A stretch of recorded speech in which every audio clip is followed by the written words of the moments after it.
Hello, good evening, and welcome to the quickest edition of Sunday Night Breakdown ever. Daniel Routledge and Dave Forrester with you to rattle through the action because Dave's got other commitments he has to get to. So let's get quick, Dave. It's Uh, okay. My wife is not that fussed about her birthday. Yeah. okay. Oh, It's there you fine. go. Yes. If she's You not fussed for understand it. that basketball podcasts come first? Well, obviously. Dan? I'm Obviously, got married to think well, of the Dan. Hi. audience. Let's start on Wednesday night. I'm sure you'll want to get through this one quickly. Manchester basketball 105, Newcastle Eagles 79. No Cleary or Henry for Manchester. Defoe didn't play for Newcastle. Obviously, Mark Stukel was. No, Uh, no, no, Dan, you got it wrong. No Cleary or Henry for Manchester, no interest for Newcastle. Newcastle did lead early on, but some threes from Smith and added to Cassie leveled the scores in the first quarter. It's low scoring but close in the first half. Um, You're lucky that I didn't do a Wednesday night. They're lucky I didn't do a Wednesday night breakdown. Tell you something. Um, Yeah, it was close in the first half. That's because Manchester are coming off like a number of different games that they've played. Newcastle had a bit of time off. Manchester were happy because they're in the cup final and basically gave Newcastle every opportunity to be in the game because I don't think they were particularly connected to the game in the first half. Newcastle playing without their coach, perfect opportunity for the players to step up and and take one for the guy who's been cheerleading them all season, and they were gutless. I'm afraid they were awful, inept. Just there was just nothing there, and it pains me to say that because they've lost a lot of games. They've lost a lot of games in a row. Newcastle 6, 7 games in a row in the league, but as you said, they were all very close games, and Yeah, I so how think do you I put think it them? was the last four league games they'd lost were by a combined 11 points or Yeah, something like and that. so you wouldn't put them on a spiral watch on that Yeah. basis. And then they have 9 days off, and the chance to prepare for a game like that against a team that's been otherwise occupied. And basically, the lack of intangibles, the the lack of any desire to defend. There was a point in the first quarter where Canway and Okafor decided that neither of them was going to guard PJ Smith at the 3 point line. Mm. Just on not even a switch. They just stood there looking at each other. And I just thought, it was indicative of kind of what I've been saying for a while, which is the problem with Newcastle is that all the emotions coming from the coach and not there's nothing from the players. Mm. And when he wasn't there, they were just flat. Yeah, And you yeah. can't put, just absolutely flat.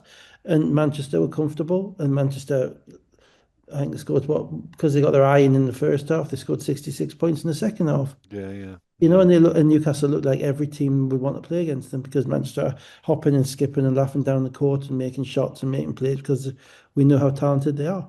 Mm. Um, so I thought that was a pretty dispiriting loss for Newcastle, to be honest. I Yeah. think it's the worst I've seen them. And Mm. even in the first half when the game was close, they did not get any production out of some of the guys. The defense was abominable Mm. in relation to intent. And there were no and they missed 45 shots and they had 4 offensive rebounds. Yeah, yeah, yeah, How can yeah, that happen? yeah, Four out of yeah. 45 misses. I mean, it just goes to show it's like, okay, if you're a tired team short on bodies, but they're not. So Mm. no excuses. Manchester very good, but Mm. nothing. But they did what they had to do. They Yeah. beat what was in front of them. I've got Uh, nothing more to say. they scored the first 5 points of the third quarter and had a 16-2 run a little later in the quarter to lead 65-42, and that was basically the ball game. But Dan's coming up, Leicester beat Newcastle by two and they scored 62 or 63 in the Mm. second half. Yeah, Manchester yeah. scored 66 in the second half. Mm. This is not sustainable. You cannot win basketball games giving up that amount of points in a half of basketball. Mm. Mm. And there's nobody in this league who was good enough no team in this league who was good enough to score, even Cheshire, Mm. who was good enough to score that amount of points on that percentage shooting, on a regular basis if you're playing defense properly. Yeah, yeah, You yeah, know, yeah. I'm like, Johnson, 25.6 assists. Smith, 23.7 rebounds, added to Cassie's 17. Jack, 25 and 10 rebounds. Hammond, 7 of 10 for 18 points. And Taylor, 13. Let's go to Friday. Bristol Flyers, 94. Cheshire Phoenix, 95. Cameron was back for the Phoenix. Flyers scored 10 of the first 13 points on their way to a 22-9 lead after 6.5 minutes. Yeah, they made some threes early, didn't they? I Yeah. mean, Joachim made a couple, Anderson made one, I think, and they just kind of that starting lineup of them was kind of humming again, ticking, and I think Cheshire basically ride the hot hand or sit the cold hand. And Mm, I think Diggins was like 0 of 5 in the mm, first half and this from three on the first quarter. And he hardly played again. So if you're making them, you stay in the game. And if you miss him, you don't. But what's going to happen is everyone's going to be shooting them. yeah, So yeah, that's kind yeah. of the way it operates. So they were very cold early, Cheshire, in relation to actual making shots. And Bristol played with a ton of energy. And as I say, you make threes in your home gym, then you get energized. Mm, Um, Cheshire eventually kind of stirred themselves out of their malignant shot making, shot mm, missing, and they're going to keep going up, and you're going to have to keep defending them. I don't think. I mean, it was a really interesting game, but I don't think Bristol really. I mean, Bristol must have given up 80 odd points over the last three quarters. mm. A Yeah, lot yeah, of yeah. points to give up to win. Yeah, the when the three started going for Knicks, Robinson, Policelli, Brenchley, White all hit them. They got level in the second quarter, 36 piece, but Flyers generally stayed in front. Yeah, my input was that the Flyers bench struggled in this game, certainly in the first half. They came into it in the second half, which gave the coach a problem at the end of the game. But in the first half, they're integrating some pieces. Obviously, Kristen's just there, Walsh is just Mm, there, and you think, well, he's been there a month or two, yeah, but they've only played about 5 or 6 games, in that time. mm, It's not that they've played a lot of games there.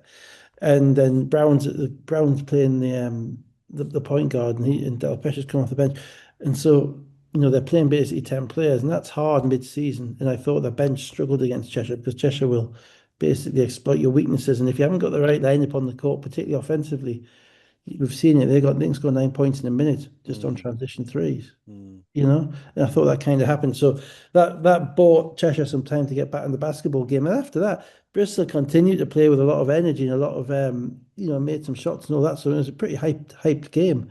But yeah, that kind of got Cheshire going as well. Got Robinson. yeah, yeah. Yeah, Well, Robinson got them out to a 6 point lead in the third quarter, but Kristen with the dunk and a 4 point play to end the third quarter had yeah, Flyers up 5, 74-69. There was 7 up with 5 minutes to go in the game, but a Rideau three cut it to two with just over 2 minutes to go. I was going to go through the last yeah. few. Just on that, I mean, this is where I was saying that Bristol had Bristol were a little bit stuck betwixt and between because Anderson wasn't in the game. Joe Anderson. Yeah. And he's struggled. He had a pretty poor shooting night, but he still had 12 assists, Mm, and he's kind of the engine that makes him go. But Brown was really quite impactful in the fourth quarter. So, Andreas stays with him.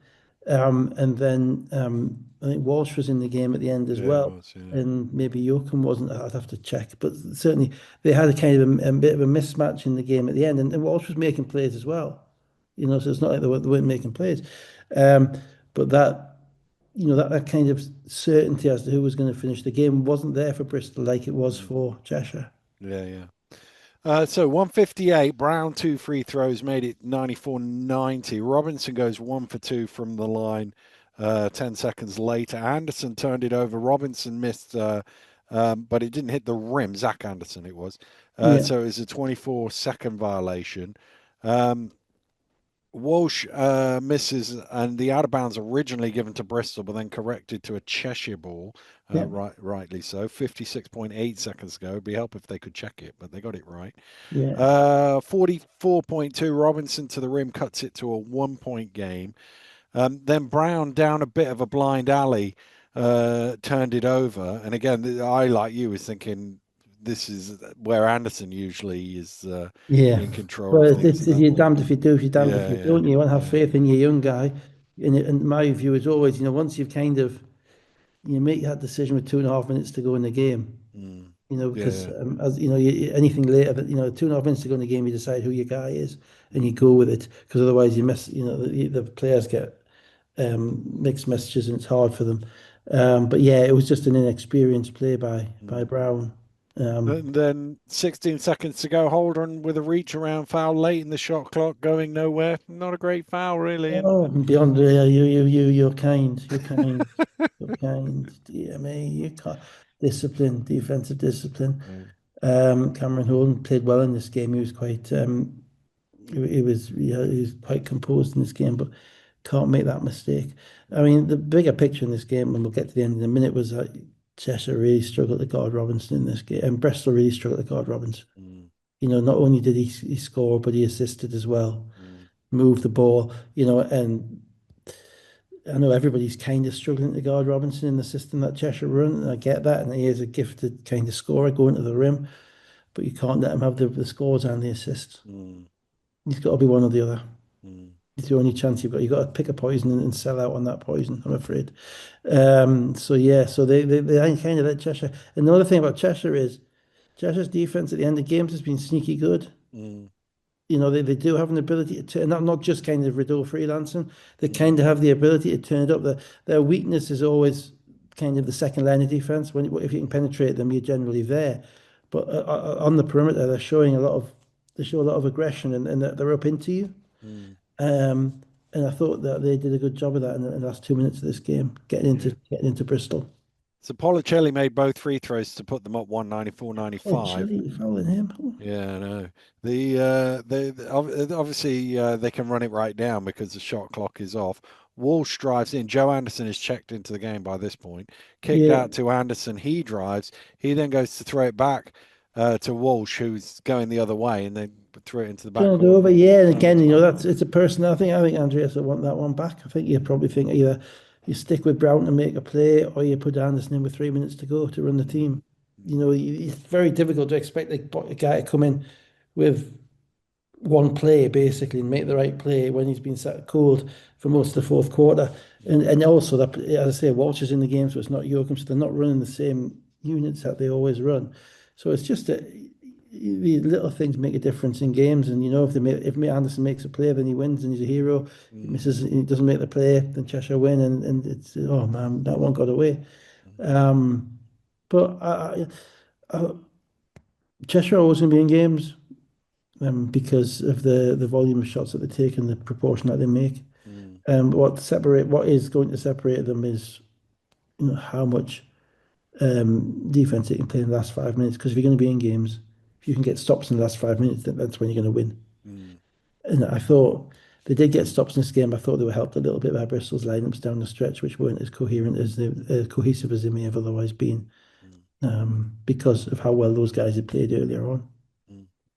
Yoakum, 20.7 rebounds, 7 of 11 shooting. Brody, 7 of 9 shooting, Mm. 14 points. Zach Anderson, 12 points.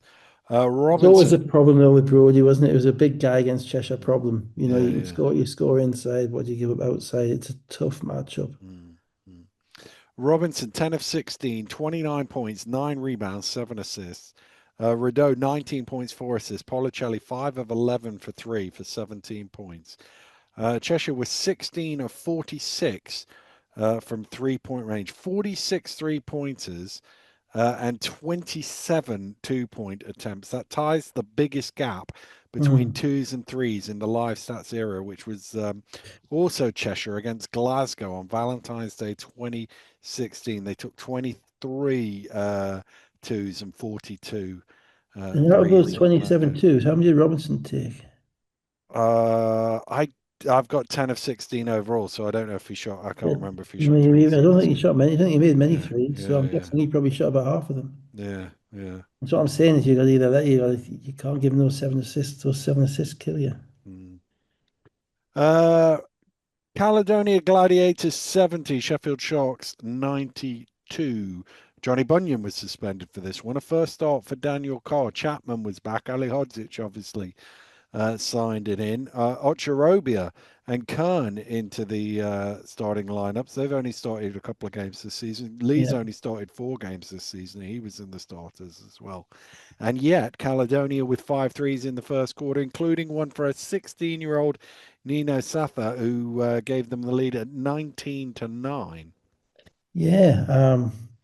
Firstly, not a great week for my self-formed union of assistant coaches who get gypped out of wins when the head coach No, does something not stupid. really. Yeah, Not many of us around, but neither John nor Roberto could get one, no, sadly. no. Because I was willing to invite them to the club. Mm, I don't think they would have necessarily accepted. But there we go. We do have one assistant coach getting gypped out of wins this weekend. Who was that? London. Oh yes, yeah, Yeah, indeed, yeah, yeah, yeah. yeah, yeah. What I never found out what was wrong with Sabonis. They just they put a press release out that said personal reasons. So Personal I'm reasons, not not fair sure. enough. Yeah, And yeah, they've got another little kind of Lithuanian kind of gentleman who looks like a basketball coach and does all the things that a Lithuanian basketball coach does. yeah, It's yeah, almost like they've yeah, got it's a stack of them, isn't yeah, there? I don't know his name, I'm sorry, so that's really rude. I should know, and you'll tell us in a minute. But anyway, okay, that's good. Well, he can join the club, albeit I yeah, don't yeah, imagine yeah, I don't do Lithuanian translation, so I'm not sure there's that much in common. yeah. Um, but yeah, so Caledonia, interesting move starting Carr. I mean, Carr played really well last week, Yeah. but he played really well playing at the five spot primarily, and then they started him at the four to play next to Brian. Totally different role. It meant that Spielman was kind of relegated um, to the bench, which he hasn't been probably ever since he's been there. And I thought it was a little bit optimistic, but the thing with Carr is the one thing he does give you is gives you good length defensively. He kind of gets hands on shots and impacts things. I think his offensive game is a bit streaky, and the jump shot doesn't necessarily look like it should go in, but it seems to be going in just about enough. Um, Sheffield just a little bit discombobulated, I'm afraid. They're just so, the extra, and I was slightly surprised they added the extra body. I can Mm, see what Farrell gives them down the line. I can understand why you'd want Farrell because he's kind of your ultimate run seal, isn't he? You know what you're mm, going to get. You're going to get what's on the tin. You're going to get mm, a tough player who sets excellent screens, who will roll into the post every so often, and who will put his body on the line. But again, it's just another way to break up 200 minutes. mm.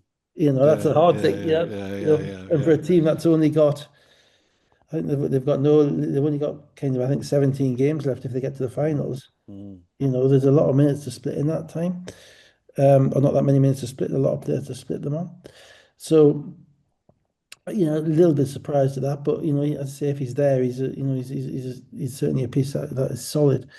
They've kind of now got almost two separate teams with your Glasgow, Routinho, mm, Ali Hodzic, and then you've got your Chapman, Nixon, Williams, who are mm, almost diametrically different in the way that they approach offense, the speed. Um, but yeah, but with them, it was just a matter of time. Caledonia put up a lot of threes early. As you say, the young lad came on. That's great. He got a couple of minutes, made the shot, knocked it down like he believed, and you've got to give them all the credit in the world for that. But again, they were playing 10 guys as well, and their bench really struggled outside of Del Pesh, basically. Nobody else really showed up, and it's difficult to be playing against that Sheffield, who don't really have a second five. They don't really have a mm, bench because, as you say, the bench rotates every week. mm, And the best units come off the bench. Caledonia, I think, demonstrably did have a bench, and they really struggled to create any good offense in the second quarter and onwards in the game. mm. Actually, Uh, the second quarter they did okay. The third quarter they played like the monsters from Space Jam after yeah, the yeah, players from the NBA players from Space Jam after their skills had been removed. yeah. Chapman scored 11 consecutive points in a 13-0 run to put them in front, Sheffield 1922. It was 38-39 at halftime. The Caledonia, this is the Monstars, but didn't score a field goal for the first 6.5 minutes of the second half. Sheffield won 21-3 to lead 41-60 And at the end of the game. they hardly made a pass. Yeah, yeah. I mean, they literally found ever better ways of throwing the basketball away. Mm, Um, it was that 5 minutes was probably the worst 5 minutes I've seen from a starting group this season, mm, right? Because it was, they didn't get a good look. They got scored on at ease at the other end. And your starting five's not meant to be like that. There's going to be some young lads come off the bench, and you might be lineups which don't work. But when you put a starting five out and you've gone 19-9 in the first half, mm, right? And then you get in the and as your coach or an assistant coach, and you put those guys out there, you're entitled to expect better than that. mm, That was they were horrible. And Sheffield did exactly what they were meant to do, which was take advantage with the talented players that they have. But um, offensively, which has been Caledonia's strength, it was it was woeful. It wasn't that they were missing shots, people missed shots. It was that they weren't getting looks, they weren't getting in the right place, they weren't getting hustle plays, they were committing stupid offensive fouls. It was just 5 minutes of calamity, basically, and that was the game. Yeah, it was. Yeah, yeah. Right, 17, Ragsdale 13, Delpesh 10 and 10. Lee 8 of 9 for 20 points, 11 rebounds. Nixon 7 of 10, 16 points, 7 assists. Chapman 15 points and 5 assists. Let's go to London 95, Leicester 78. Lucas Shunas was in for Hawkins, and Dooku was back for Leicester. We mentioned that Coach Sabonis wasn't there. Vitortis, I think it's Plialga. I might be wrong on the pronunciation. We'll just call him Coach VP because VP, that's you that's a talked. little Good easier. job, by the way. Yeah, I yeah. firstly, I enjoyed the energy on the sideline, and Um, always good. It's a good job. It's always good when you've got a coach with kind of similar hairstyle to most of the BBL SLB, i.e., none. You can, anyway, but good, yeah. It was even for about 9 minutes, but London were 10 of 15 from the floor. Riders were 1 of 9 from three. They went on to be 1 of 13 from three into the second quarter, and then they pulled away around the first quarter break. London to lead 28-16 after 12 minutes. Yeah, and of course, London played at the weekend in their semi-finals against Cheshire. They were sharp. Leicester have had a silly schedule whereby they've hardly played any games Mm, since Christmas, and that means that they're coming with basically 12 or 13 days rest, mm, and that impacted them because Battle couldn't make a shot, mm. He missed and his first seven missed his shots. first 7 shots. Now we just haven't seen that, and he was doing the commentary with you on the Mm. Wednesday night game and being remarkably polite about Newcastle, like an experienced pro who knows not to wind up, not to say the truth when it might come back to bite him. And but he sounded like he was ready for that game in your Mm, commentary, But mm, it's just the rhythm of it in getting into it and impacts you. And London, the one thing that they do, they have identifiable weaknesses now. Probably the most obvious one, but the 3-point shooting um is not nailed on every week. You don't know what kind of game you're going to get from 3-point line. But they do everything else so well, including their defense, in mm, particular their defense and their 3-point defense with their length on the perimeter, that they create space for themselves not to shoot the ball well and still to win the game. mm, And Leicester have had this kind of problem with London all this season, and it was the last game they played where Carey and Battle had half the shots. mm, It's shot creation out of those two, mm. outside of those two, and I think Carey and Battle both struggled in this game to Yeah, they score the did. ball, and that's because London know that that's coming. Now the corollary to that is that Martin got some good looks, and Martin did everything he was meant to do and played very well. Yeah. He had 16 points, but there's a reason for that. That's happening because of the amount of pressure that London are putting on the guards because they know ultimately that Nate Martin's going to do his job. But if he's got to make contested twos over Ethan Price, they're going to live with that Yeah, yeah. because it's Battle and Carey. They're the ones that can potentially beat them, and they just did the same thing that they've done to a number of teams, which is strangled the life out of their best perimeter players. And every other team in this league is dependent on their perimeter players to score the ball, Yeah. and probably more so than London are because London has so many of them, Yeah, yeah. you know. And Adamu is just is a beast. You've got Williams who can switch out on the team. Williams switch out on the people. Rye, ever so good. In fact, all of them. Solowade is back in 6'5". Defensively they are just on point, Mm, and then offensively they kind of play themselves into rhythm. And then they've got Joe Scott coming off the bench, which is just taking the Mickey. mm. To be honest with you, London didn't miss any shots, and as you say, Battle and Carey was struggling. It was never really close after that. London, by the way, finished 36 of 51 from the floor. That is only the third time in the live stats era a team has shot over 70% from the floor. 79% from 2-point range is the best this season. I mean, that's scary. I mean, Leicester on the downside of Martin is that defense. Martin and Menzies is big but not that mobile. Martin is more mobile but not that big. So, they're not a great defensive team at the rim this year. We've seen that now a few games. Mm, So they do need to score the ball. They mm, have to be able to score the ball to win. I think they're a team that's up in the 90s to win, as opposed to kind of in the 70s the way it's been in the past. That's the difference between, Charles Thompson and anybody else. Yeah, yeah. Basically, it's all dependent on the players that you get. And yeah, and Leicester's offense, Carey's a great guy to have when he's got it going. Mm, That's yeah. probably what I would say. When he hasn't got it going, he kind of pushes to get it going, and I think that there's a bit of a struggle with that, and they still have that. There's still a question in my mind whether they're better with Evie on the court. Mm, Yeah, no matter who he's playing with, yeah. but he needs to be on the court, because he gives them a slightly different look. Brown 18, 7 of 8 shooting. Adamu 13, 4 of 4 shooting. Lucas Shunas 12, 4 of 4 shooting. So there's top three scorers Yeah, and I think for one missed shot. If Brown had been here all season, I think you'd be looking at him as an MVP candidate. Yeah, yeah, He's a serious player. yeah. He's a serious player. Battle 18, although 6 of 16 shooting. Martin 18 points and 9 rebounds. Evie 30 points. Leicester, by contrast, with 37% field goal shooting. Yeah. Newcastle Eagles 99, Surrey 89 is 72. Canway, Defoe, Burden. We didn't mention in the last game. Burden Yeah. limped out with a what looked like a hamstring injury. An So, embarrassed hamstring. well, it could have been. Yeah, But no, I think no. To be fair, it was a hamstring. I'm not gonna throw that at him. But if I was him, I'd want to get off that court as well. so it meant Clark was in the starting lineup, only his third start.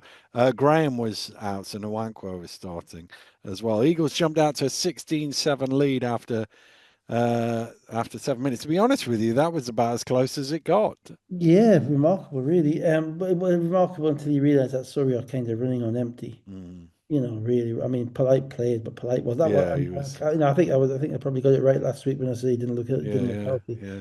Because in this game, He was limping he about. was he just he had a plaster on a Yeah. bandage on his knee, and he had a bandage on his hand, and just struggled. And then Cholovinskis got one in the ribs from Clark inadvertently, and then got another one from Jack when he went but took a Mm, charge from Jack later on when they're down 20, which really impressed me. So that's a mm, kid I'd have, when you've been walloped in the ribs and you go and take a charge. As well, and missing Graham means that they are relying on the big guys. But the interesting thing for Newcastle was Newcastle after the debacle of Wednesday.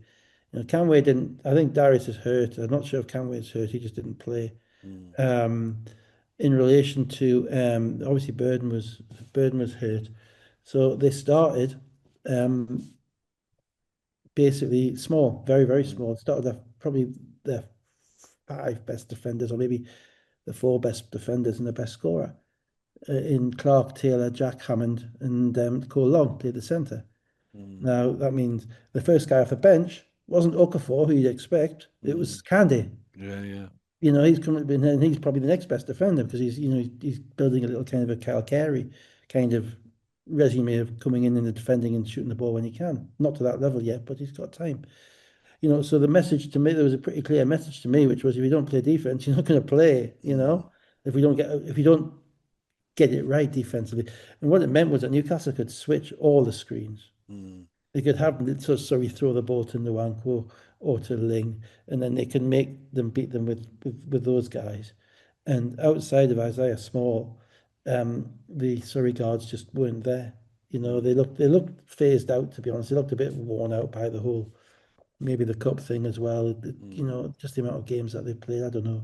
I don't know how many are healthy, how many are unhealthy as well. And Newcastle, if you're not going to get a response after Wednesday night, you're never going to get a response. yeah, yeah. And they got Yeah, one. true. Yeah. They got one.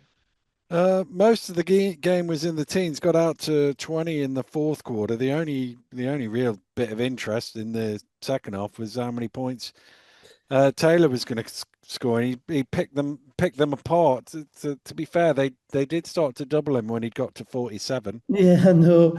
He made some ridiculous shots. And um, I mean, he had 37 with like 4 minutes to go, and I'm thinking he's going to get 40. I didn't think he's Mm, going to get 50. yeah. Um, he's a really, really, when you see him up close, he's a really, really skilled guard because he doesn't jump over anybody. Mm, He doesn't sprint past anybody, you know.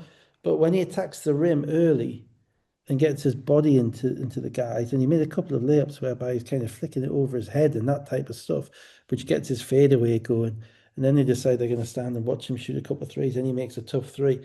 When he gets it going early, he has that kind of 1,000 yard stare, Mm, whereby he just seems to be literally in his zone. Even when you saw him, he scored the 50 at the end. He wasn't hooping and hollering. He was just yeah, kind of, yeah, yeah. he was in that kind of fixed almost entrancement. Mm, And he's quite clearly a tough kid because he's been through, a couple of serious injuries in college. And so mm, he doesn't have that kind of, explosion of athleticism or size that everybody else has got, but he has a lot of skill. Um, and the reason I'm talking about him is because he scored 50 and no one scored mm, 50 for like 51 for what, 30 years? yeah, it's been a while. So we have to talk about him a little bit. It was a perfect storm for him in relation to the end of the game because Surrey were tired and Newcastle weren't blessed with scorers and didn't have that many guys to come off the bench anyway. Mm, I thought just as important, it might sound crazy, it's just as important as the guy who scored 51. I thought Clark and Hammond were outstanding in this game defensively, and also staying in the game and despite the fact they shot the ball 8 times in 60 odd minutes mm, between them. Their defense set the tone for Taylor's offense. Um, but ultimately, yeah, I mean, he just at the end of the game he made some tough shots. He got gifted a few foul shots, and then they threw the ball to Clark with 15 seconds to go, so he could throw it back to him for a layup. Almost yeah, like there's your 50 points on a silver platter. yeah, yeah, But yeah, I mean, I was there when Charles scored 49. yeah, And by God, we tried to force feed him 50 that day. He just yeah, didn't make a yeah. layup at the end. Um, and I mean, it was actually an uplifting, for someone who's been watching not so many good games in Newcastle this year. For the crowd in particular, it was pretty Yeah, uplifting, yeah, yeah, yeah. because he's a tough guy. He's a tough kid, Taylor. He's a rookie, which is another thing. We don't have that many rookies in the league, true Mm, rookies in the league this year. And the one thing about him is that, when they've been horrendously bad this year, when things haven't gone out, he's always come out and, you know, and showed a bit of grit. And the test for him is can he score 50 every week, but can he be consistent every week? yeah, yeah, And obviously he has the advantage in this game that he knows he's playing because Burden's not playing, so he's not getting moved around with his minutes. yeah. And I know you didn't like the unsportsmanlike foul, but I'm not Well, actually that far off it. it's just another weekend where I don't know what an unsportsmanlike But we foul. missed That's an the inbound foul to me. It's a one-shot foul. It's not an well, we missed unsportsmanlike the foul. just we missed the comedy half court at Manchester on Wednesday as well, by the way. I'm trying to remember it now. Remember, there was another comedy half court where Burden took the ball over. Burden was Oh knocking yeah, the yeah, ball over the yeah, halfway yeah, line. yeah, It couldn't have been. It was tipped first. It was obviously tipped, yeah, and then yeah, he never established. He hadn't had possession yeah, the. yeah, It's yeah, just nonsense. yeah, And again, the young ref who just got a bit confused by seeing ball yeah, lines, players, and stuff. No, I mean the thing with it, I was always kind of brought up on the fact that if you grab somebody's shirt and keep a hold of it as they are yeah. Mm, trying to get away from you, that would be an unsportsmanlike. I always thought that was kind of nailed on. Um, the inbounds foul, if you're kind of holding and kind of hooked up with them, mm. I kind of get as an inbounds foul. So I'm not going to lambast the ref on that. Plus, It on top was, of that, that you have to isn't have a the sense only of one. theatre. Come on. That wasn't the only one. No, But no, it certainly no, the only unsportsmanlike this weekend that I've gone. I don't no, know. no, no. You're right. There were a So few. or not Yeah, unsportsmanlike. you're right. Um, It's throw a but coin in it the but eye. it, as you say, it did help get him to 50. Hmm. So happy days. And he becomes the third player in club history Yeah, I know you're to going to say score this. 50 points in a game behind Russ Saunders, Yeah. who scored 64 and 55 in less than a week. Hmm. So Yeah, I that's get my that, little but there's this, you may have picked up there's a slight Newcastle Sunderland on thing. rivalry and You know Newcastle. what? You know my thing about it, and I get it. I do get the whole Yeah, Newcastle Sunderland thing, and let's be fair, the Scorchers used to do their Scorchers eras yeah, stats, and Manchester used to try and steal the old Giants history and whatever. yeah, But to me, the three most important, you're not on this list, I'm afraid, Dave, but the three mm, most important people yeah, in that club's history yeah, are Paul and Sam yeah, and Dave Elderkin, yeah, because yeah. without them it sort of dies somewhere along the way, Along the sort of thing. line, yeah, And absolutely. I just think if you lose Sunderland out of the things, you kind of lose Well, I Dave spoke and to Dave after the Ehab and game all because of that Dave sort of thing. Alderkin was at the game. I spoke to him after the game. He couldn't remember Russ scoring 64. So, To but be fair, Russ averaged 35 that season, so yeah, it's not really that out of character. I And get it. and it's all that thing of if we're looking at Newcastle, why why have you got a stand named after a guy who played 1 year in Newcastle? It doesn't make any Yeah, sense. because he was an owner of the club. I think that's Yeah, probably yeah, why Kenny Norwich. yeah, He's part owner with Paul, but there you go. But yeah, yeah, I get that. But I think in the world of social media, in the world of clicks, yeah, yeah, I think yeah. I can see I that. was all right because the Eagles Twitter put Newcastle Record. record, but Lasker said franchise and Ah, right. Hootsvik said Okay. Yeah, that's franchise, fine. and I'm Well, like, I'm not having you that. know It's these not a Americans though, franchise. don't you, Dan? They say Yeah, they yeah, say yeah, yeah, franchise for anything. You know yeah, what I yeah, mean? Yeah, yeah. yeah, I get it. But no, it was an invigorating thing it was and it doesn't really matter much because you get one win for it like everything else. But I'm happy for Taylor because at the end of the day he came in here with five other imports and there's only him and Cole Long left. yeah, yeah, yeah, yeah, So that and he's a rookie. So yeah, he's really, so to stick it out, and when you, especially when you're in Europe and you're playing, it's February, and to stick it out, and he's got something for a resume there, and there's definitely a player in there. yeah, yeah. Just a question as to whether they can, how it can all fit together. Just to uh, sort of top and tail it. John White had 54, which I'm Yeah, pretty sure is the only other one above him, other than the two Russ Saunders, since the BBL, the Basketball League, was formed in 1987. Although there's a bit of a grey area of things below 55 for a period of time. yeah, and The Just so people don't know, John White was a 6'6" shooter, played for Leopard in Manchester, uh, who could he shot the ball from behind his head, probably yeah, late 90s, and yeah, unguardable. yeah. Just He was unguardable when he was incredible. good at Yeah, going. Just his ability to kind of, just the size and the release he had. that was a two overtime game that he got Oh, right, 54 in, okay. though, as well. And I should also mention Terry Crosby scored 73 in a top flight game in England prior to 1987. And I was told on Twitter, which I didn't know, Lewis Young scored 109 in a Scottish League game in the mid 80s as well, which I was They're playing unaware against, of. the Midlothian Leprechauns.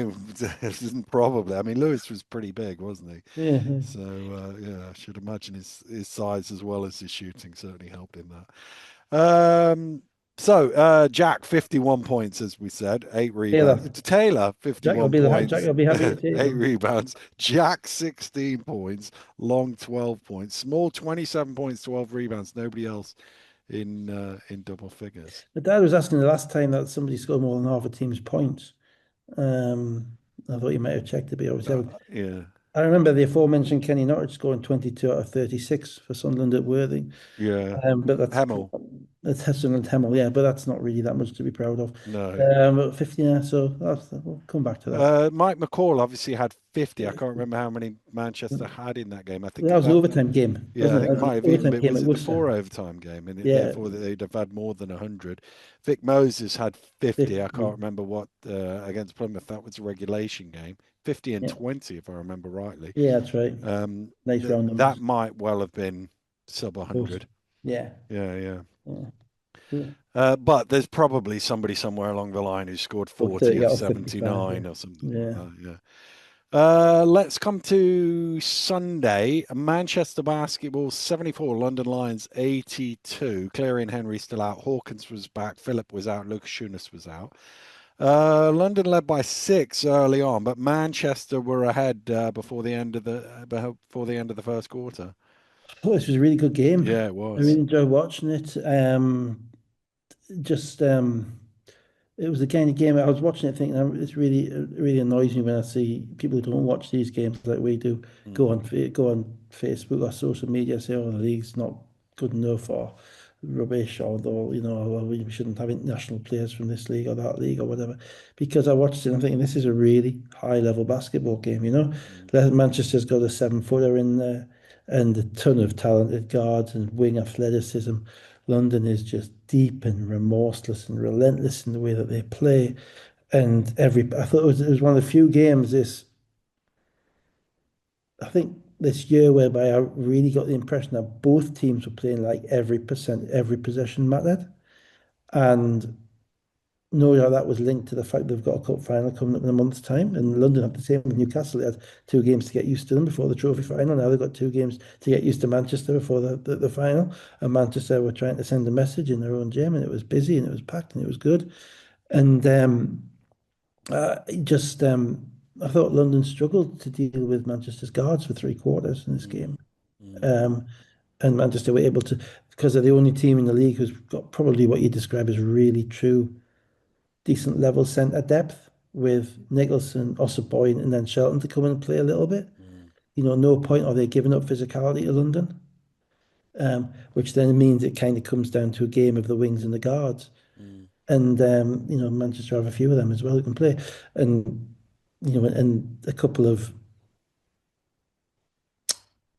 scorers. I think that's the best way you can put it, can't you? mm, With Smith, Johnson, and Jones in particular, are mm, guys who can make tough baskets and get tough mm, buckets. mm, And yeah, it was a really fun game to watch. Helped, I think, by for Manchester that Philip wasn't playing. I think Philip is a pretty key component to that London team mm, because other than that, they're really Darmo's been playing a bit of point, but in reality, it's Reynolds, mm, and he's very good. But the extra kind of attitude and spice that Philip gives you is a big thing. Philip's a high level player. mm. Just before halftime, Manchester had a 10-2 run to lead by four. It was lead by nine. It was four at halftime. They actually, I don't know if you noticed it, they had the exact same shooting numbers at halftime. Both 3 of 13 from three and 16 of 32 from field goal. The only difference was Manchester had made four more free throws. That's why they were ahead. No, I mean, well, I thought Ossaboy was a real impact in this game. Um, and that was interesting to me because we've talked previously, he's a unique player. He's different to everybody else. So he presents a different challenge to London than anybody else in the league that they've come up against with. It's just kind of silly athleticism and bounciness and aggression. Problem they had, he couldn't stay on the floor. Mm, I think he had what, maybe 15, 16 minutes in mm, foul trouble. And that hurt them in the end, at the end of the game, which we'll get to. mm. London were back up early in the third quarter, but Manchester scored 10 in a row to lead by nine. London replied with an 11-3 run to make it a 1 point game once again, and then they're tied with just under 2 minutes to go. Just tied with 2 minutes to go, and that's money time. Mm, And this is what I like about London. This is what I like about Reynolds. Um, we've talked previously about Manchester with Nicholson in the game. mm, He blocks off the rim, right? We also know that Reynolds' pet move, and he did it a couple of times earlier in the game, mm. is to come around the screen and rise up from about 15 to 17 foot at the elbow. Yeah, yeah, yeah, That's his shot. yeah, Okay. Now Reynolds knew all game that that shot was there when Nicholson was in the game. yeah, You can't tell me that he didn't. Didn't go to, but he knew where he was going. And the certainty of decision making that he made at mm, that time, 2 possessions in a row, yeah, which is why I say the Ossaboyan foul trouble was a problem. yeah, Because at that point, Ossaboyan came in, but it was too late. yeah, And I'm going to give myself one here because as with that first possession after the 2 minute mark when the scores are tied, yeah, I actually said to the computer, "This is a Reynolds 17 footer." yeah, yeah, yeah, Saw it coming, and then they couldn't get a sub before the next one as well. And I just thought that was high. That was the highest level of basketball, not because a good player made a shot, but because they got absolutely the shot that they want, and they knew it was there, and he knew it was there, yeah. and he took it and he So, knocked it. so the first one was with 1:35 to go, comes around the screen, knocks it Yeah. down. Nicholson then gets called for a bit of a clumsy screen at the other end, his fourth Yeah, foul. I And then, wasn't that keen on that call, but I mean, there's a bit. I mean, you Nicholson. know what? When I watched it in real time, I thought, "Oh, that's not a foul." And then I watched it back a little earlier, watched the last couple of minutes back, and I thought, "Oh, it probably was." Well, but yeah, but here's the thing, right? Nicholson got a second foul earlier in the game when the ref didn't see that he was pushed into a screen. Yeah, yeah, yeah. You know, and on the one with a minute and a half to go, there was a little bit of contact, probably not enough to be fair to be a push.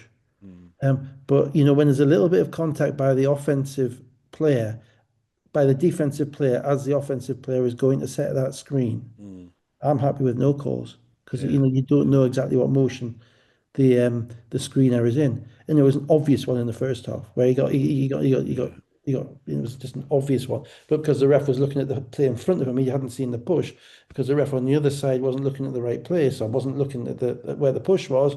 He doesn't see it. It was one where the ref on the other side had to come in and call the push. So yeah, but I don't like. I mean, it has to be pretty egregious illegal screen with a minute and a half to go in a 2 point game Mm, for me. mm.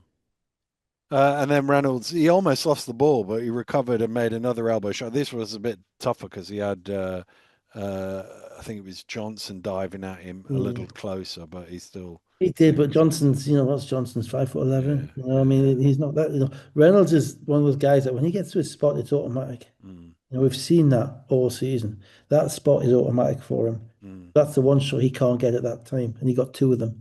And he yeah, knew he was going to get two of them. yeah. That's where practice, practice, practice, decision making becomes so critical. 74-78, 109 to go. Timeout, advance the ball. Added to Cassie Airballs a three out of bounds. That was a foul for me. He had Williams one side, Scott the other. I thought Scott definitely got him. Yeah. Williams might have Yes. got him too, to be honest Well, I with you. think Matt Otten thought it was a foul as well. Or if Yeah. it wasn't, as Jason Swain said in the commentary, if it wasn't a foul, it was a deflection. Mm, Because, the reality is pros don't miss by that much. mm, mm, They don't. And the ref has to know that. mm, Right? Either, you've missed something. If he's shooting the ball 6 feet to the right and 2 feet short or whatever, mm. then there's something happened, which means that that trajectory of that shot was changed. There's only Yeah, one or two things that can do that, a foul or a tip. yeah. But it's a London ball. London then almost lost the ball twice. Ossaboyan blocks Williams at the rim, but Williams was able to regather it, lay it in with 40 seconds to go to make it 74-80, and then Johnson misses the three, and that was the game done. Yeah, and the one thing about Williams and that play in particular just kind of summarised how good he is, and I hope he's going to be in the GB group. He's in the long list. I hope he's going to be in the short list for this year because he's an MVP candidate in the league. But the one thing about him is he doesn't ever get hurried.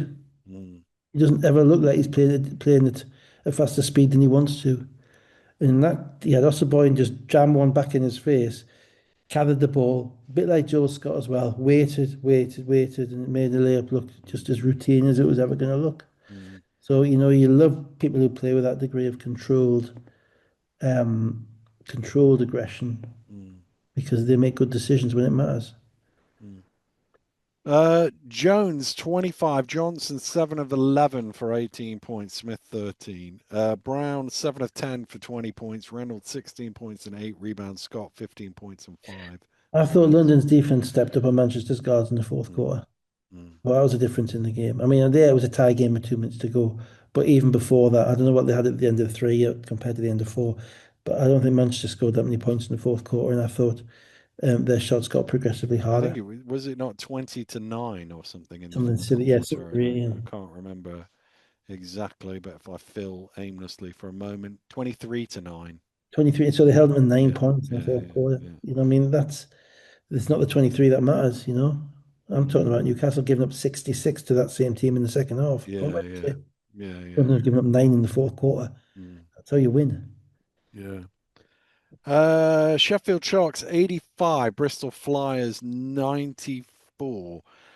Bristol's first three scores of the game were 3 pointers. 6 minutes into the game, they scored 23 points. Another great start for them, led by 13. But then Sheffield scored 12 in a row without reply to make it 22-23. Yeah, they do have some droughts, but they have this really cohesive starting unit, and the kind of the kicker for them is Holden. If Holden's making his 3 point shot, Mm, it's a long day because you've got to guard everybody. mm, And Holden made a couple of threes early in this game, which kind of opens up everything else. Um, I'm my mind is like a little pinwheel with Sheffield's lineups at the moment. yeah. I know, I just don't have a handle on it at the moment. I think coach is going through everything he can to try and find something that works. Um, there's just so many various different options. So I'm not even in a position to kind of figure out what's right and what's wrong because all those guys can play. Mm, But it's finding that combination of who needs to play with whom and when. mm, Um, and they started out pretty cold. mm, Chapman started out cold. I think Chapman and Nixon started this game, if I'm right. mm, And that's been a bit of a push me pull you all season. So yeah, Sheffield are almost now relying on their depth to beat teams because you don't see them. He's basically a team has tried a small five, he's tried a big five, he's tried a five with all the scorers in, he's tried a five with not many of his scorers in. And the problem is they're all good enough to play, so they all got to play. Yeah, You've yeah. got to find a way of fitting them all together. Mm, Um, and so it wasn't great. But then they're always they should always remain competitive in the game because of the athleticism and the quickness and the depth that they've got. mm. These two teams had the same field goal percent shooting at the end of the first quarter. I thought there was something going on at this stage. They were both 8 of 19, but it didn't last beyond that. Joe Anderson scored all 15 of his points in the second quarter to push the Flyers out to 43-51. Somebody else scored, I think it was Nick Cohen, scored all of his 15 points in the second quarter last time these two teams met, I'm Really. told. Right. Okay. So Cool. something about being away in this game and only scoring in one quarter. It was 43-51 at halftime. End of the third quarter, Dirk hit a couple of threes, tied it at 63, but then the Flyers scored the last 8 points to make it Yeah, it's one 63-71 of those going games into the fourth. whereby, Sheffield got kind of into spurts to get back in the games, and Bristol kept having a run to kind of fight them off. And Sheffield weren't able to really get consistent stops. Mm, They gave up 94 at home.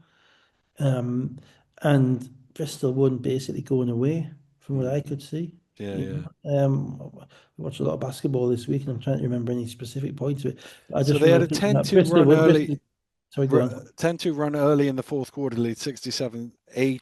Yeah. Sheffield did get it to three with a couple of minutes to go, but a couple of Yoakum scores made it safe. And Ah, watching it back, I obviously knew the score at the point I was watching the second half back, but it never felt like Sheffield were going to well, get back. York made a big play on offensive Mm, rebound on that play. mm, He got a mm, big offensive rebound, and and a putback, and that really kind of summarized the game for me. It was a team that did the intangibles.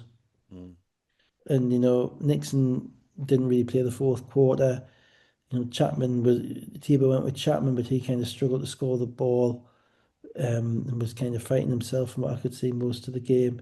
You look at kind of Sheffield's minutes, and they're all kind of in the 18. James only played 18 minutes, mm. so like they're in the 18 to 25 minute mark, and it's just finding a group that's gonna take you home in games like that, and they are still struggling to find themselves, I think. Williams 24 points, Chapman, Ocherobia, and James all had 11. Zach Anderson with 20, Holden 16 points, 10 rebounds, 4 assists. Joe Anderson 15 points and 5 assists. Bristol came out like a team that were gutted about Friday. Yeah. I think they came out thinking, we blew a game on Friday, and they didn't want that to happen again, which is a good thing for the coach because that's what you need Mm. coming towards the end of the season. Cheshire Phoenix 106, Surrey 89ers 84. Graham and Polite obviously still out.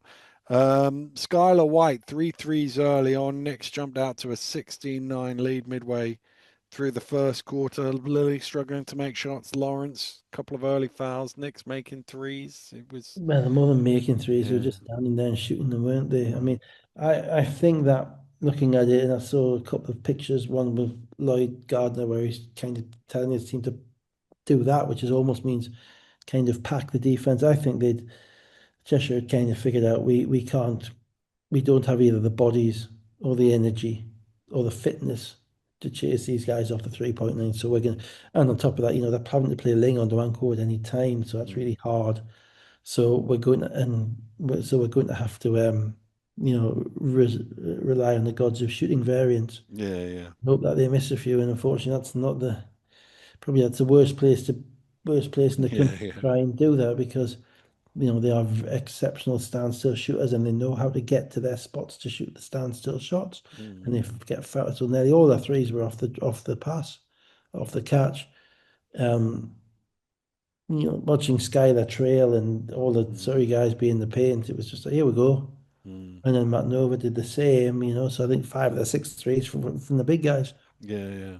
And you have to decide, are we going to send Hayden Ling and Tim Nwanko out there to guard those guys and give up, potentially give up layups and stuff when they're going to struggle to do that because it's not their game to be Mm, defending 30 feet from the rim.